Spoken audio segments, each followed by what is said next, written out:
Interview calls ఏమైనా వస్తున్నాయా లేదా?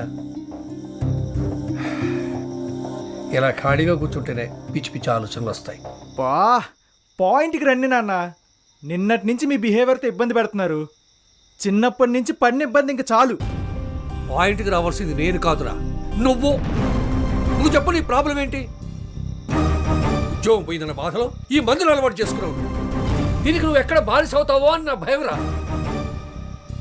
నీతో కూర్చుంటే ఆ బాధ ఏంటో నీకు తెలియాలని చాలా సంవత్సరాలు తాగా నేను నీతో కూర్చొని తాగుతున్నా. అక్కడికి వెళ్ళి తాగుతున్నావు. ఇక ముందు ముందు నువ్వు ఏమైపోతావన్న భయంరా. ఇప్పుడు కూడా అడగకపోతే ఓ తండ్రిగా ఫెయిల్ అవుతానని ఇలా చేయాల్సి వచ్చింది. చెయ్యి.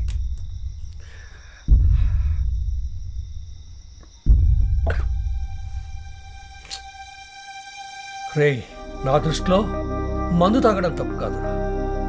ఇలా బాధలో ఉన్నప్పుడు తాగడం తప్పు.